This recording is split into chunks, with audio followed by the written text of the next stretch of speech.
You all are live now. Okay.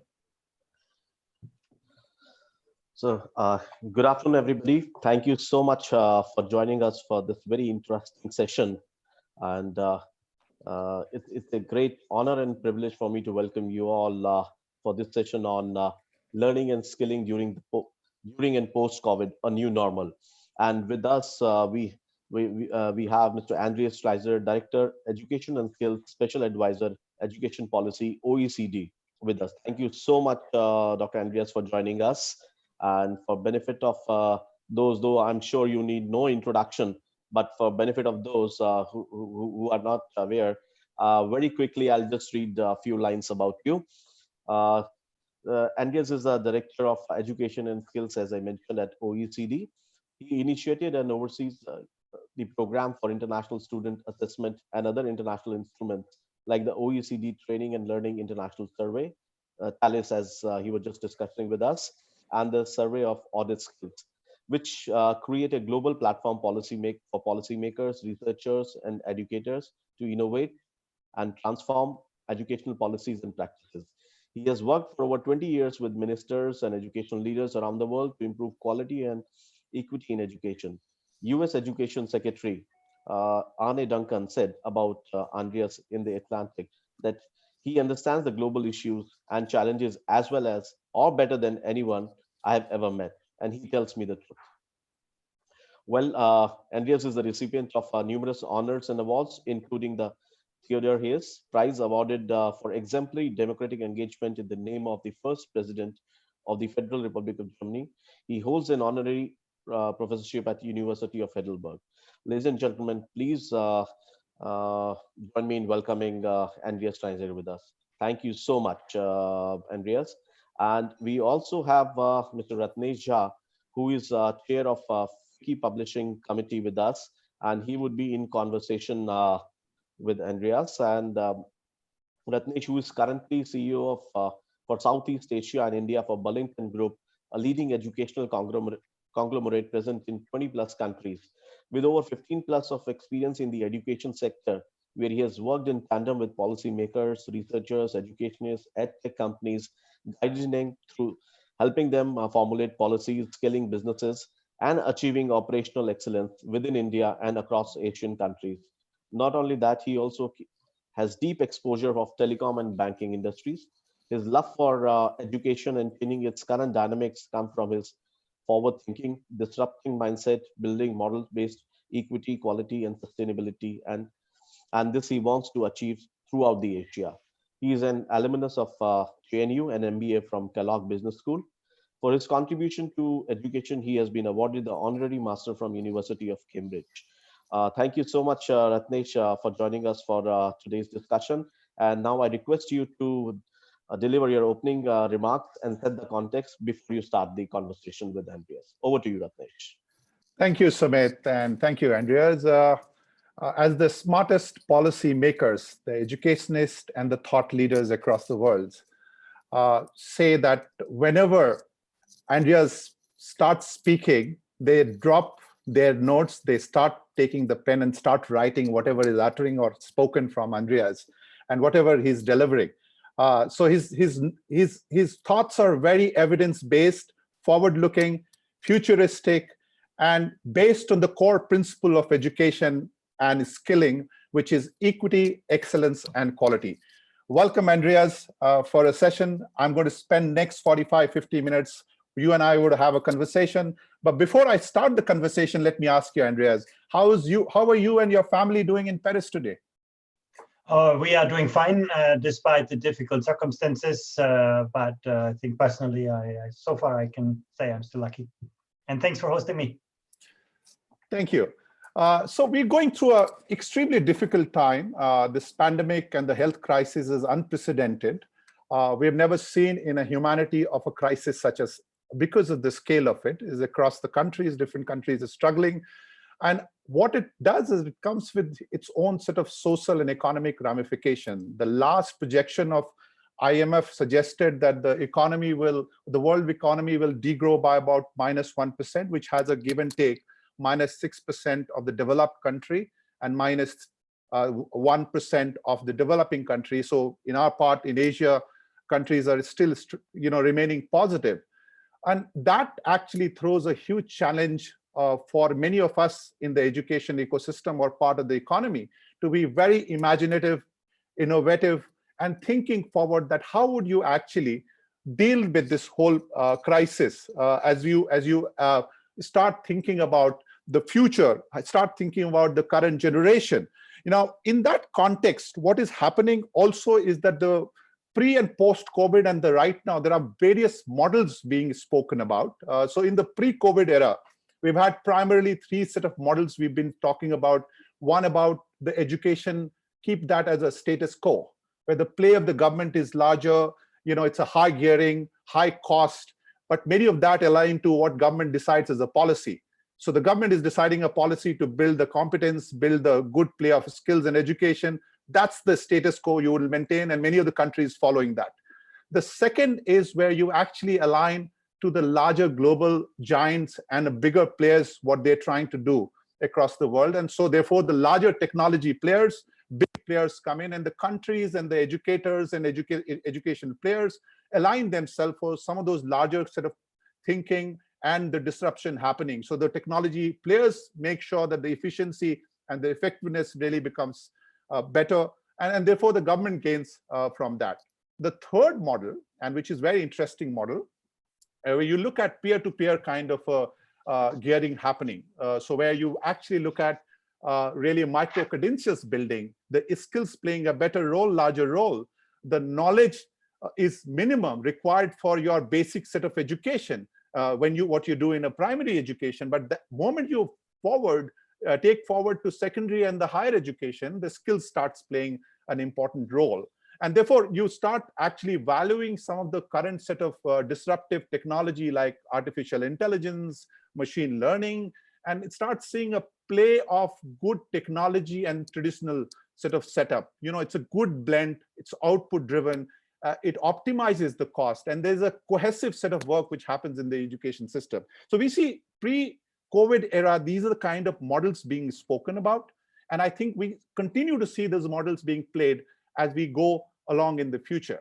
What this crisis has done, Andreas, is kind of fast forwarded some of these thinking for us to start looking at new ways of imagining education and skilling. So I was talking to you just before this session, and you saying that some of the skills are hidden, right? While we actually follow the rigor of certifying certain things, but skills are not shown, right? You are reimagining skilling in terms of building some of those micro-credentials, making sure that there is a discussion about contingent learner or contingent set of teachers and the tutors, which is you're learning as you go.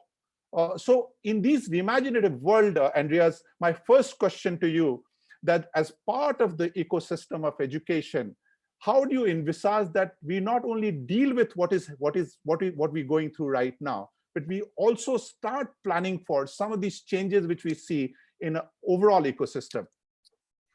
Well, a whole range of difficult questions. I think the one thing is clear, that this crisis has deeply disrupted our model of education, our way of education, but real change often happens in deep crisis. And I think what the crisis has done, it has exposed the inadequacies and also the inequities in our model of education, where young people have been spoon-fed by a teacher. Now students are no longer learning.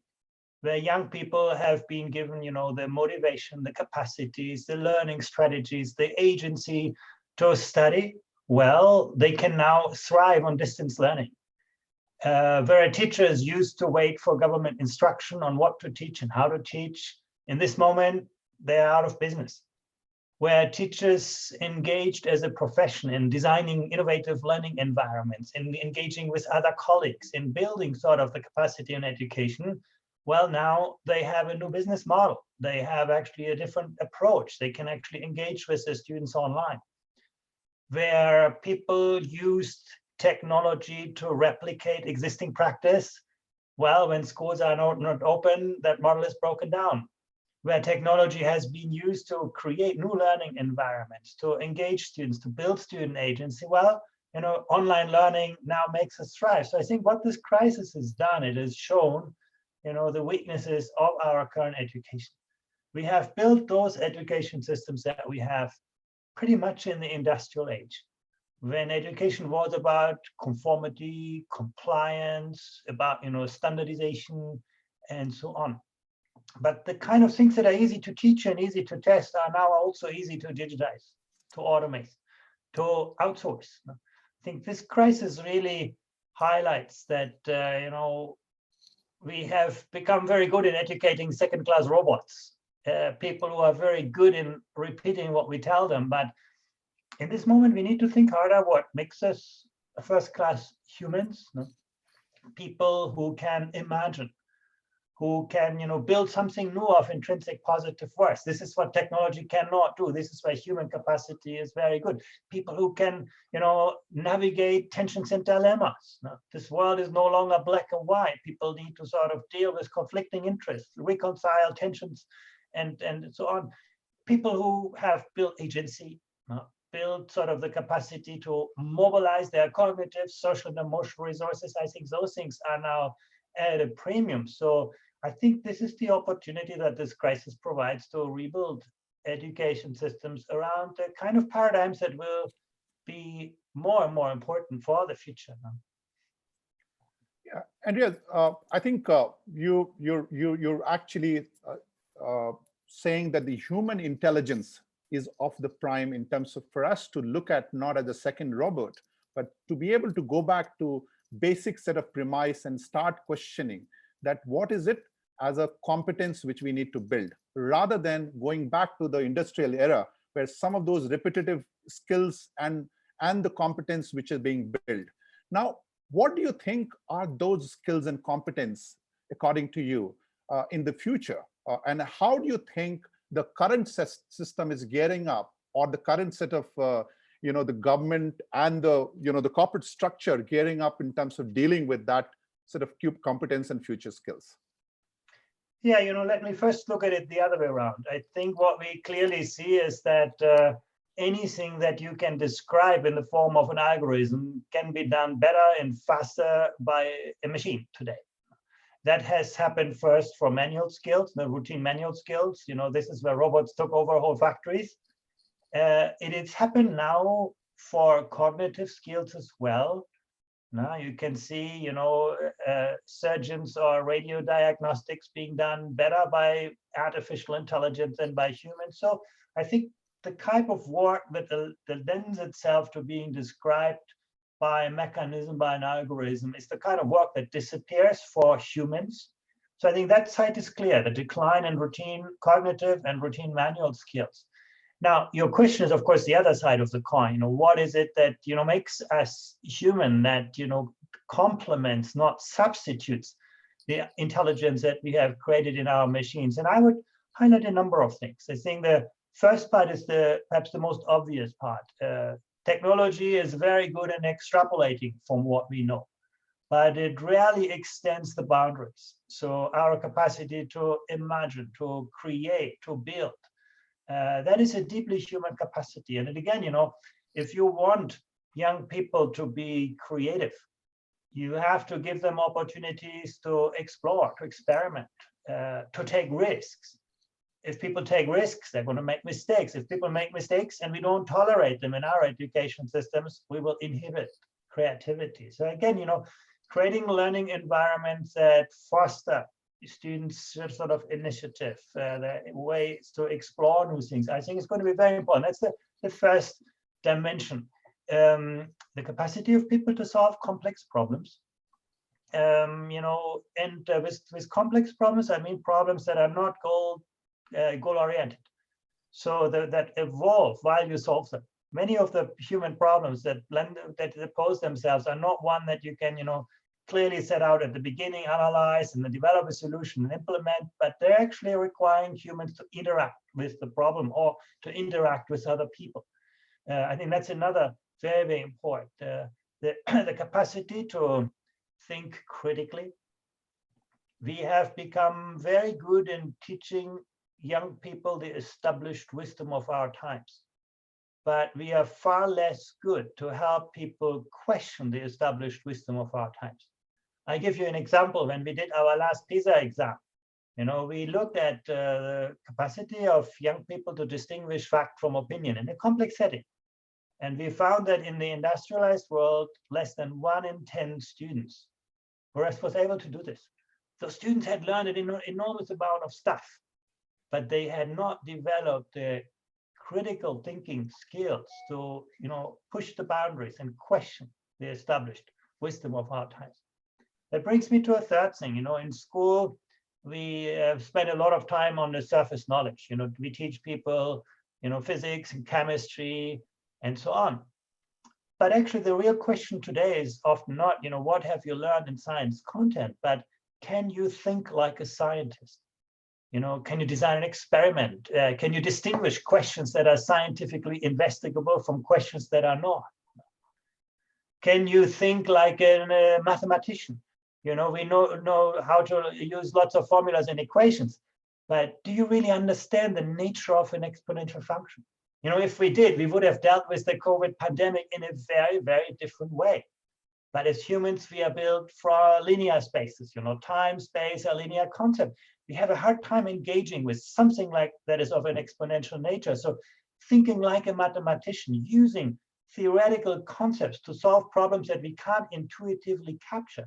That is, the future of mathematics, thinking in probabilistic terms. So I think this thinking like, the epistemic understanding, we should, in a way, teach, when it comes to content, teach fewer things at much greater depth. Now, this is the easy basket of skills. The second one that I want to highlight, and that often gets ignored, is not about cognitive skills, but it's about social and emotional skills. Artificial intelligence, everybody talks about it today. It's a great amplifier. It's a great accelerator, but it amplifies and accelerates good ideas and good practice in the same way as it amplifies bad ideas and bad practice. So your capacity as a human to distinguish right from wrong, good and bad, to actually make ethical decisions. When you have an engineer, you want that engineer to be an ethical engineer today. Social skills, your capacity to collaborate, to compete, to work with people who think differently from you, who are different from you, who may come from different cultures. This is this kind of deeply social human capacity of engaging with other people. Technology has become so powerful because computers are networked all around the world. It's not your mobile phone that is powerful, but the fact that your mobile phone is integrated into a digital world. We as humans are not very good at that still. We are still working as individuals. If we could, better align with others and share our ways of thinking and ways of working, we would actually evolve a lot. So the social skills, empathy, collaboration, courage, leadership. And again, when you translate this back into learning environments, you see how weak we are on this. We are, talking about social skills, but then we put students behind individual desks, and at the end of the year, we test whether one is better than the neighbor. The whole of the philosophy of education is often in contrast with those kinds of ideas. So it's a whole range of cognitive, social, emotional skills. But the test for me is always, what is technology capable of doing? And then we should focus on a complement of that. Ladies and gentlemen, I told you that you will stop everything and start writing, and you see the manifestation of that in the conversation just now. The ideas which has really been thrown is a list of them. All of that can be written and perhaps can be imagined that what that policy should be looking like, what should we be thinking about the future competence and skills. But some of the things which is striking what you said, Andreas, you said, in the beginning of your conversation, you said fact from the real set of opinion. Now it's like in the days and time where you really have so much of things happening on the social media, and you have news floating, which is you don't know the whether it's originated, it was true, or whether it was not true. When you actually looking in terms of current times, where sometimes the technology dominates and the human becomes more like a repetitive way of actually taking the same domination of technology, and the messages are going across, and those are not based on some set of facts and fundamentals. You also talked about this whole cognitive repetitive things, which is really where that can be replicated by the machine, but some of the thinking ideas, the ideas to ask the real question, idea to become a mathematician. And to give you an example, if Gandhi was born today and he has to ask and reflect the question, that's the first, somebody is asking that question, that what Gandhi would say.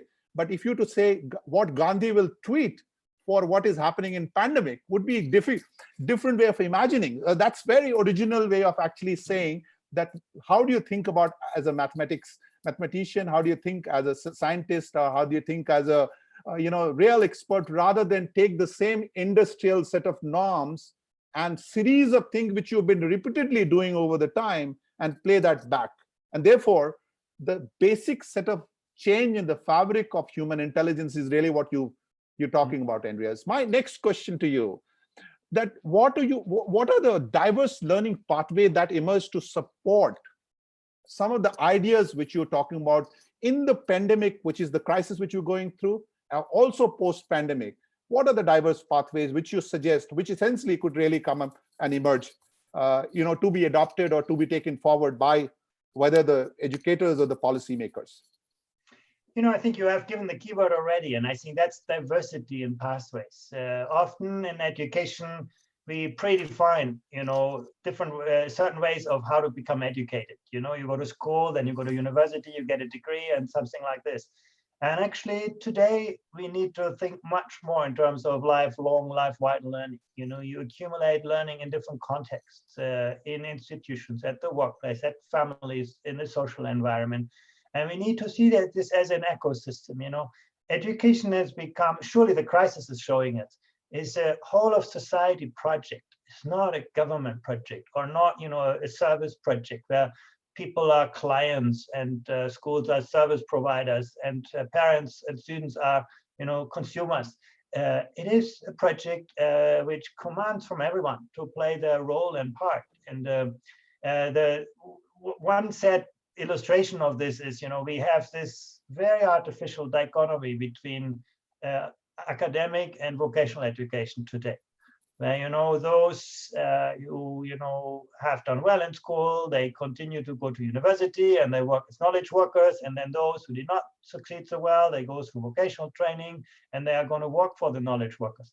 It's going to put both camps in a very unfortunate situation. Those people who live in this abstract theoretical work have harder and harder times to find, adequate work, because technology is threatening a lot of this. And those who have not engaged sufficiently in intellectual work are also, excluded from many opportunities. The real world is integrated. The world of work and the world of learning have become one. You can learn a lot in school. If you have not acquired this capacity to continue learning throughout your life, you're going to be out of business very, very soon. So I think it's about, diversity and pathways, realizing that people learn differently, and sometimes differently at different stages at their lives. We should conceive, for example, academic and vocational learning, not so much about what you learn, but about how you learn. That basically, and you would wish that everyone today would have applied learning opportunities to practice, to experiment, to do something. And everyone would have theoretical learning opportunities, but the mix may depend on your situation, on your own dispositions. One of the things that we can see already in our data from the OECD is that where you do have a diversity of pathways, actually we don't have things like youth unemployment. You have very smooth transitions of people. In Europe, countries like Switzerland, my country, Germany, are very good at that. They have actually a quite different ways for young people to learn, and so you find your own way, and that motivates you. Pushing and pressing people through pre-established kind of pathways is not a good way. They may succeed up to the end of schooling, but they're never going to go back to learning after an experience that wasn't really made for them. So if you want to get people, motivated, you have to, and this kind of energy you have to build very, very early on. You also have to give people strong aspirations early in life. In our latest PISA assessment, we saw something really interesting in the sense that gender is no longer a big factor in education. Boys and girls do similarly well. But when you actually ask boys and girls, what about your future in education? You can see huge differences. Science, for girls, it's a school subject. For boys, it's a future aspiration. Oh, great, I'm going to become an engineer. So, and we work too little on this. We do too little to bring the world of work or the reality into our school systems today, to give young people a deep appreciation of, what the pathways are and what role they can play. So it's really the diversity of pathways that is absolutely central to me. Sure. So lifelong learning, the diversity of pathways, good balance between the academic and sort of skilling, and try skilling early. And all of that actually goes back, Andreas, to basic set of what your, some of those fundamental belief of equity, excellence, and sort of, also managing the quality throughout the, scale of secondary and the higher education. And therefore also get a dimension of how do you do a good balance between this, the whole academic and skilling aspect. Today, one other aspect which in this crisis time has accelerated the whole thinking is what is the role of technology?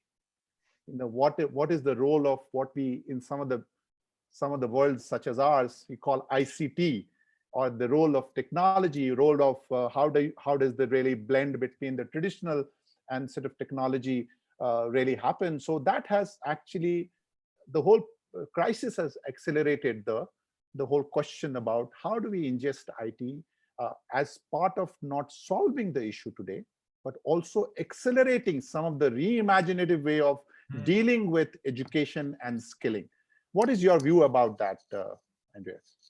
My view on this is twofold. I mean, first of all, I must say we have actually quite good data that technology can contribute as many positive things as negative things to learning, so that the outcomes are very mixed. But instead, we often forget the true potential of technology. Technology is an amazing way for you to extend your reach. You can learn not only from a textbook that was printed, 2 years ago, maybe 5 years ago, or designed 5 years ago, but you can access the world of knowledge in its real time. I think that's a very, very important kind of capacity of digital learning. Secondly, you can have, you don't have to listen to the results of an experiment. You can do an experiment in a virtual laboratory. You can personalize learning. When you solve a mathematics problem in one of these modern learning environments, the mathematics problem studies you while you study mathematics. And at the end of the process, the system knows, what you find interesting, what you find boring, where you're good at, where you're not so good at, and it can tailor the educational content precisely to your individual learning school. So personalization is a huge capacity. I think the social capacity is important. Technology allows us to work collaboratively on solving problems. We can network with people in different places, bridging space and time. I think that's very, very important as well. So I think there's huge potential. And then, of course, you don't have to just listen to the teacher who stands in front of you, but you can engage with the teacher who is exactly made for you. The teacher who speaks, you can connect students and teachers and reconfigure learning environments in different ways. In a way, space, time, technology, they have all become variables in the design of innovative learning environments. And some of this is already happening. Now, that's the promise. And you can ask yourself, well, if that is also easy, why isn't it happening today? And I think the number of areas that we need to work much, much harder on. First is really to strengthen student agency, student identity, and students' sense of purpose.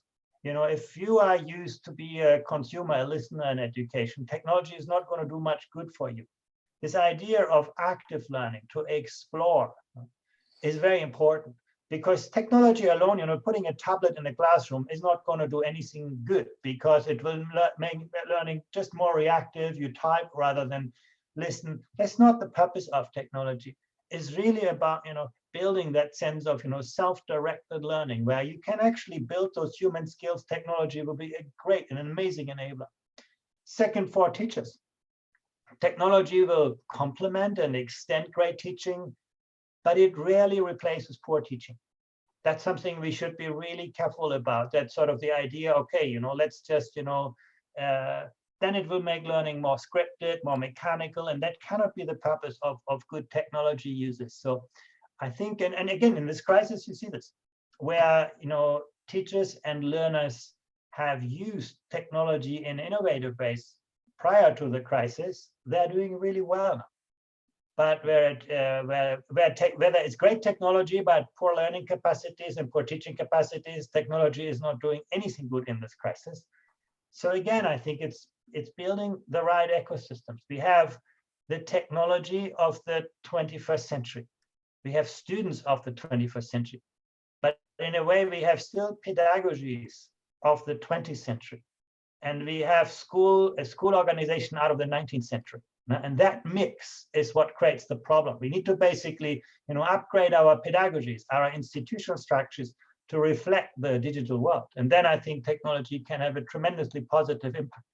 What we should, and that's my final sentence on this, what we should always realize that learning is not a transactional experience. Learning is always a relational experience. You learn from and with someone. And I think the technology aspect should strengthen that aspect, not weaken it. That's also why, MOOCs, massive open online courses, they exist, they are fantastic, but they actually have quite poor completion rates because they often miss that kind of social relational element. And I think that's something that we need to integrate with the digital technology. And then I think we have the magic solution. That's a lot to sort of digest, but Andreas, I'm sure, many of these are essentially relates back to, the fundamental set of the principle which you lay down for all of us and which you talk about often is that what you do invest in education and skilling today based on the premise of technology accelerating the whole experience, technology helping who want to be helped and who are really playing good with some of the philosophy of active learning, some of the philosophy of latest set of good play between the pedagogy and technology. If you do all of that and you invest and reimagine the education today, that will show you what you get as an economy tomorrow. And it goes back to my fundamental premise that world today is looking in terms of degrowing economy, which has a mix of developing and developed world.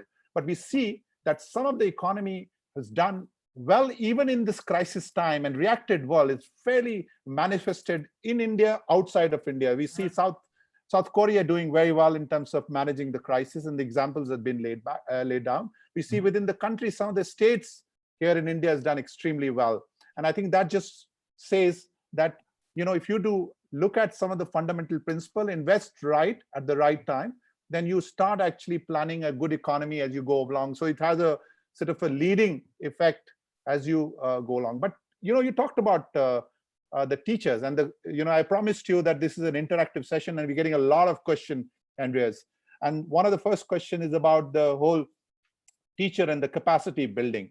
And you said that within the teacher capacity building, the teachers need to be ready, and the pedagogy needs to be ready, and it needs to be interplay of the teacher capacity as well as the readiness of the pedagogy.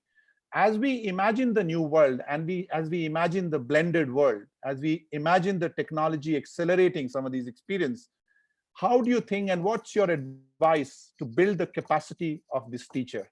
And how do you really see the teacher, the investment in teacher and investment in some of the fundamentals of teaching capacity going from here? I think before teachers are taking up their service, they often get a quite good education in university. But I think we give teachers far too little space to continue learning. Your students will not become lifelong learners if they don't see their teachers to be lifelong learners every day. And in a way, I think we should ask our teachers maybe to teach a little bit less, but to walk more to actually engage with their colleagues, to design, digital solutions for tomorrow, to engage in professional learning communities, to engage with families, with their students. As a teacher of tomorrow's world, yeah, of course, you need to know your subject, and you need to know how different students learn that subject differently. I think that's very important. But you also need to know your students. You need to understand them as learners in their identity. And I think we don't give teachers enough space for that. So the teacher learning is very much limited. We educate you up front, give you 4 years of education, and then we put you into a school, but the world is changing and keeps changing. And again, I think to create more space for systems to learn, for teachers to learn, I think is going to be very, very important. Countries that do that well include, Singapore, I think, has a great tradition of the teacher as a learner. Estonia, Finland in Europe, Japan, some China. I think there's some systems that have actually invested a lot in building teacher capacity, but in most countries, the professional development, if it happens, it's a matter of sending people to courses, not about, making learning part of the daily work of teachers. Andreas, in one of your sort of speech, I heard you giving example of South Korea, where you said that, how do you optimize using the resources? So, for example, what you're saying, and correct me if I'm wrong, hearing in your speech is you said that South Korea decided to increase the capacity of class, but what they said that the prime component, which is the teacher, is really need to be invested, and you need to nudge this whole philosophy of lifelong learning. And that brings me back to the question that some of the country in Asian continent today has a real challenge of equity. And I think in the equity on one side, but then some of those transformative thinking happening in terms of the whole telecom revolution. The data is pervasive. The data is very, very cheap. Today, if you get a country like India, you get 30 cent 1 GB uses to be done. That's a transformative. Now, with one side, with all of disruption in technology and telecom space, and the other side, the challenge of equity remaining there, what do you think should really be the sort of format build to help build the teacher capacity, bring in the quality, and leverage the technology to play in a way that we get the real outcome, which is desired in the reimagining world of education and reskilling? Yeah, when you look at the inequalities, there's a socioeconomic dimension, clearly, education and poverty. There's a geographic dimension that is also visible, but there's also an individual dimension. Our education systems are built for the average learner. It's a one-size-fits-all system for the average learner. You have lots of people at the lower end of the spectrum falling through the cracks, but you also have people at the higher end of the spectrum falling through the cracks. I think we need to become better to understand that ordinary students have extraordinary talents, to really understand, who are you as a student? Where are your strengths and weaknesses? Where you want to make a difference? How can I, as a teacher, help you as a coach, as a mentor, as a facilitator, as an evaluator? So I think this is, a big part of the answer to equity, that we actually look much more at the individual learner, not just at the social and economic dimension. Now, of course, on the social and economic dimension, technology is likely to, exacerbate inequalities. This is what this crisis has also shown very, very clearly. If you have the parental support, if you have access to technology, if you have learned how to learn, you can learn on your own. You're fine. If you do not have, access to technology, if you don't have, parents who push you, particularly when you're small, and if schooling has been a misery for you, then, why would you go to study on your own? So I think, again, technology can amplify those inequalities, but technology can also mediate inequalities. And we should not forget that by, bringing high quality learning into remote areas, by, getting the best teachers into the most challenging learning environments, by finding out how different students learn differently, special education needs. Technology is amazing in its capacity to actually foster the needs of students who are very, very different. So I think we should look at this interplay. If we do nothing, if we keep our one-size-for-all kind of system, technology is going to make it a lot worse. We're going to see even greater disparities after this crisis. But if we start to use technology as a force to enhance equity, to engage more deeply in personalization, to help teachers, reach outwards, to build, global communities. Again, I mentioned the case of Korea is really interesting. If as a teacher you have a great idea, you can share it with your colleagues through a digital platform. So every teacher in the system knows what other teachers are doing. And I think those kinds of platforms that engage students, teachers, communities, I think can change the world for the better. But I must say, realistically, I'm not seeing a lot of movement in that direction. I think for the moment, technology is probably still amplifying inequality rather than helping us mediate it. Sure. So as we think about the whole mediation role of technology, I think I'll start taking the questions from the audience. Sumit, in the interim, you had some question to ask. Yeah. Thank you, Ratnesh. Andreas, you talked about the role of technology and how technology is acting as an enabler, and how the different emerging technologies like artificial intelligence could be used and different platforms for the delivery of the content to the students, be it at school level or higher education level. My question pertains to specifically from the content creators perspective, or the publishers, if I may call so, and specifically the conventional publishers, those who used to publish and print the books. So just wanted to have your thought on what is the role of the educational publishers or the content providers in current scenario and going forward. That's the question I would like to ask. I think it's a very challenging question, and I think one answer could be that the future is actually less with people who publish content and more with people who provide platforms for teachers to become more effective knowledge creators. Imagine that technology would provide a giant crowdsourcing platform where you can actually tap into the knowledge of the most advanced teachers to build learning experience, and you as a publisher become the one who integrates, who filters, who curates, who maybe that's one of the answers. Probably pretty much a stretch today, but I could imagine that actually we will see less in the digital world, less, publishers who have a team of experts who write a curriculum and a textbook and then publish it, and more, publishers who are going to tap into the knowledge of the best teachers and the best, people, and link them and network them and share that in a way of, what the platform economy really does. What it does so well is basically create, giant spaces where people can collaborate. And I think we don't have that space yet in education. And I think the publishing industry could perhaps be, that kind of space.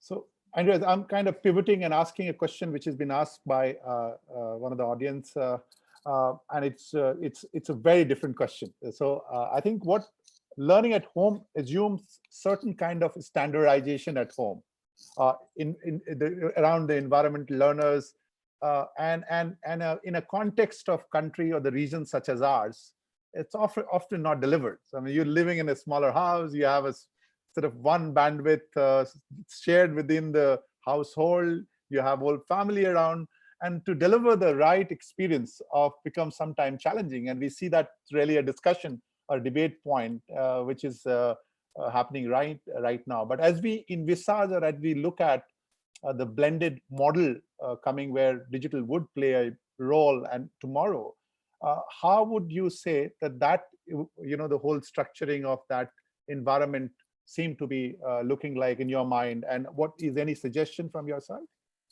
Yeah, again, if you push all learning into the digital space, you're going to see a lot of people fail. That's what we're seeing now, and I think there are many space constraints, many cognitive constraints, and so on. But, we should think more flexibly about integrating the digital and the on-site work. What about having one day of home learning where actually students can take some responsibility for their learning and they're guided, by mentors and teachers? What about, doing your homework on a digital platform and the teacher can follow you? What about using big data and learning analytics to actually, track how people learn and how they learn differently? I think that's where I think we should see better integration of the world of school and the world of out of school. At the moment, schools are very good to keep students inside and the rest of the world outside. And in the future, probably you look more towards, actually making the learning experience a holistic one, where actually the on-site experience is just one set of experience where you have direct exposure to the teacher. But what that requires is a very different attitude and role of a teacher. Where if you see your teacher, your role as a teacher, I instruct my students in the classroom and then I go home, then I've done my job. You'll be not fit for this new world. If you see your role as a coach of young people, as mentors of them in digital spaces, in physical spaces, as facilitators, then I think you will be comfortable in this space and you will actually, see the home learning part as this part that helps students to develop more responsibility for their own learning, which they can then bring back into your classroom. So I think actually the future is not about, one or the other, site learning or online learning, but about creating more, using technology, spaces, people in much more flexible ways. So Andreas, I go back to the your nudge around the whole thinking society, collaborative society. These are the future society which is, or skills which will be valued. And when you look at in the reality today, the curriculum are driven with certain set of assessment and certain set of output desired from a particular statement. There are very little which you have in terms of 21st century or the future skills assessment present. While we talk about active learning and while we talk about many of that being ingested as part of the curriculum, but you see very little of that manifestation because you still have the traditional set of colleges and the universities where the progression happens, not desiring to value some of these skills because, and it's therefore not changing in the assessment. What do you think would happen to those assessment from here, from a traditional set of assessment to a future skills or 21st century skills kind of assessment? Yeah, I think you make a very important point. The misalignment between our goals for education and the way we certify them is part of the big confusion that we create for teachers. We tell them in the morning, focus on 21st century skills and, the holistic approach to education. In the afternoon, we tell them, well, actually, make sure that my child gets, the degree to get to the right college, which is a very narrow kind of way of skills assessment. I think the fundamental problem behind this is that our tests and assessments and exams have sacrificed validity gains for efficiency gains. Now, basically, we have given up on the relevance of what we do, and we have focused our efforts on, testing lots of things in a very cheap way, multiple choice tasks and so on. And secondly, I think we have given up relevance for reliability. If you are a minister of education, you can lose your job if your tests are challenged on the reliability. Parents are very nervous about this, objectivity. If you as a minister give a test that is completely irrelevant, nobody will criticize you because nobody will question that. So I think we have tended to sacrifice validity gains for efficiency gains and relevance for reliability. I actually think the digital world allows us to resolve this now. Actually, there's no need anymore to ask multiple choice type questions. In digital technology, you can give people adaptive questions that actually are tailored to the situation of individuals. You can give people, complex problems. You can actually track how individuals solve the problem rather than whether they get it right or wrong. So, and I'm working in this field, so I know that field really well. We have, I think, today the tools to build 21st century assessments. We don't deploy those tools often, again, because there's a lot of provider capture. There's a lot of interest to try to, protect the status quo in the assessments. People who are very comfortable in teaching what they do. Universities that want to have a very easy way of sorting people.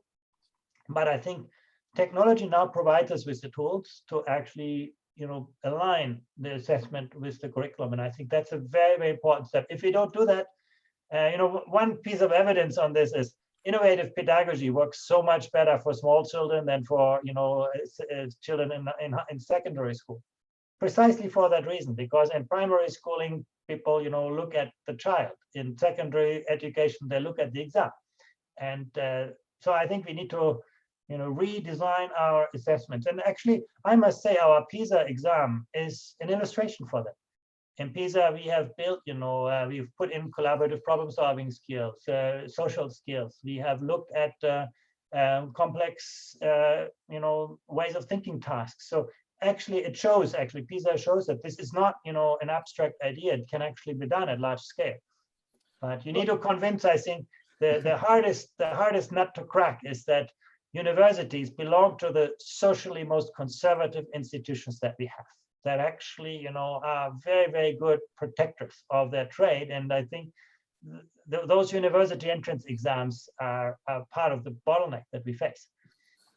So I think, Andrea, you're raising a very interesting question. So I think the primary set of education has been always universal, and it is really understood that it is to be dealt with the government taking the responsibility essentially around the literacy and some of those fundamental set of, value which needs to be set in the early days. But as you move into a secondary and the higher education, and that goes back to my third model, which is where the peer-to-peer learning, where you actually have a concept of contingent learners and contingent teachers, which is where the skills are more valued than the degrees, right? And you really start actually learning on fly. So for example, if you require a learning to optimize a supply chain using some kind of coding or you learn that a particular attribute rather than waiting for a complete course of computer system to be learned. So I think those are the kind of thinking which is coming out very vividly, and that's just really what government is also appreciating. But as you say, and as you look at this whole pandemic and all, when you see some of those challenges such as climate, etc., in the future, which is extension of same crisis, and on the other side, you're saying the policy makers or the sort of higher education operators, they're not ready to really nudge, and they need to kind of continue with the same sort of assessment philosophy. And therefore you make a comment that technology perhaps can accelerate that. How do you envisage that would play? Would you saying that micro-credentials is going to become a new normal? Or would you say that generally the world will start recognizing more and more sort of skills rather than degrees? What are you actually saying here? I think micro-credentials are a very, very important step on the way towards integrating the world of work, in the world of learning and the world of assessment. I think we learn in smaller chunks. We get recognized for increments of learning, and micro-credentials, in my view, are providing a great way of putting that into some form of documentation. But I would go one step further. In the future, probably micro-credentials is still a micro-assessment. I still believe that in the future, probably learning and assessment will be one of the same thing. Imagine when you play a computer game, you don't do a test at the end. Actually, the game is the test. And I think actually a lot of this is happening today in learning technology. Some of the actually private providers of learning technology have become very, very good at this. While you study, those technologies study you. And at the end of the process, they know a lot about how you learn, what you learn best, what your bottlenecks are. And I think that information is far more granular. So I see micro-credentials as a very, very important stepping stone. It's breaking down the monopoly of these big, lumpy chunks of qualification. It makes sure that people, get credited for wherever they learn, how they learn, when they learn, what they learn.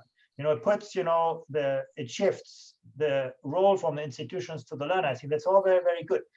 But I still think, the future is probably going to go one step further, and using technology such that we do not even need those kinds of assessments anymore, but that actually the working process will be also the way in which we recognize people's skills. Thank you very much, Andreas. I think, as I said in the beginning, that when I start talking to you and when we start listening to you, it just becomes so coherent and so sort of enjoyable that we forget the sense of timing. We're already at 3:55, and we quite enjoyed the session. We've had many questions coming in, but given the fact that we really wanted to end this session at certain point in time, the whole audience and many people who are joining in this call from different parts of the world, on behalf of them, Andreas, thank you very much. Continue inspiring us, keep nudging us in the right direction. And I'm sure all of us as part of the ecosystem, taking a lot of lessons together to reimagine the world of education and skilling, and perhaps co-create something which will not only help us, but also help us help the next generation as we move forward from here and as we get over with the pandemic. And I'm sure we will get over with over with this corona and COVID very soon, in some time very, very soon. Thank you very much, Andreas. Thank you, Ratnesh. It's great to work with you, and my congratulations for FICCI for putting this on the agenda. I mean, you're a great leader, really, in advancing the skills discussion. Thank you. Thank you so much, Andreas, for your very encouraging words and taking us time for this particular discussion. I only wish that we could have perhaps more time, maybe an hour or so more. There are a lot of questions which our audience have been sending us, and we could just take the limited ones. So maybe we'll look at some other opportunity where we could engage with you and continue this very, very interesting discussion. So on behalf